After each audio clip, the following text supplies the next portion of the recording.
Hey guys, it's me again. I'm going to go ahead and do number 6 and kind of chat about it.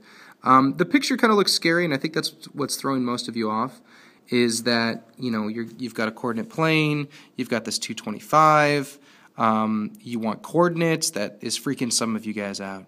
But kind of what I want you to see is that if we were to take a line and draw it here, directly across, all right, so that's 270 at this line, and 225 goes from there all the way around. The difference is 45 degrees, would be right in there.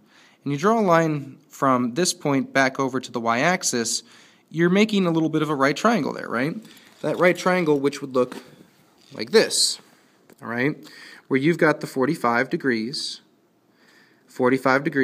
90. So you have a 45, 45, 90 triangle. And if you go back to that picture and look, it tells you the radius of that circle is 1. So for right now, you have your hypotenuse as 1 on a 45, 45, 90 triangle. And to work backwards, you divide by the square root of 2. So for this one, for number 6, all it was kind of going over the isosceles triangle rule when going from the hypotenuse to the sides. Right? So these sides would be equal because the 45, 45 equal. It's an isosceles. And from the hypotenuse to the side, you divide by the square root of 2. Now you can further simplify that for an extra point by getting the radical out of the denominator. And in order to do that, you would multiply by the square root of 2, multiply by the square root of 2. So you'd get the square root of 2 over 2.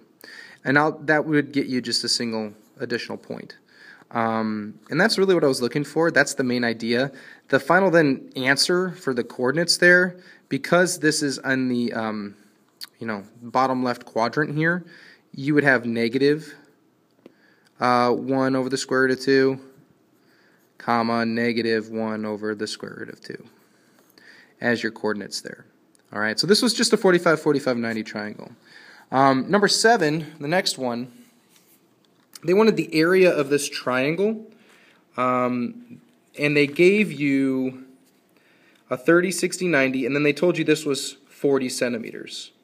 So then you had to work backwards. It's a 30, 60, 90, so if the hypotenuse is 40, that means the shortest leg is 20, and I know this is the shortest leg because it's opposite the 30 degrees, right? We talked about that the last chapter we did, right? And then to go from here, the shortest leg to the longest leg, you multiply by the square root of 3. That's just one of the rules that we have. That's the rules that we talked about, and it just works every time that you have a 30, 60, 90 triangle. So 20 times the square root of 3 would be here. And then from there we wanted to do the area of that triangle. Well, area of a triangle is 1/2 base times height. The base is 20 times the square root of 3. The height is 20 here. So I just plug that in. 1/2, 20 times the square root of 3 times 20. And then for me, what I did is I said 1/2 of 20 is 10, right?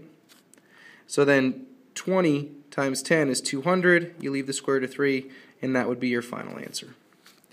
All right, guys. So just to reiterate, you need to know, and I'll leave the camera here in case you want to look at number 10 once I do 10. You need to know how to simplify radicals. You need to know how to do the Pythagorean theorem. You need to know that the Pythagorean theorem is only for right triangles. You need to know that the Pythagorean theorem has helped us with 30, 60, 90 triangles learn a couple shortcuts. Those shortcuts are, for the 30, 60, 90, the hypotenuse is twice as long as the shortest leg, and the longest leg is multiply the shortest leg by the square root of 3. All right, so there's the relationships there. It's all focused on the shortest leg. From there, you have the 45, 45, 90, 45, 45, 90. To go from the side to the hypotenuse, you multiply by the square root of 2. And then the reverse of that, if I give you the hypotenuse, you divide by the square root of 2 to get back to the leg. All right, that's everything. I think you guys are going to do great, and I hope these 2 videos helped you with a nutshell of a lesson here. So basically 10 minutes, almost 10 minutes worth of material right there. All right, guys, have a good night. Good luck studying.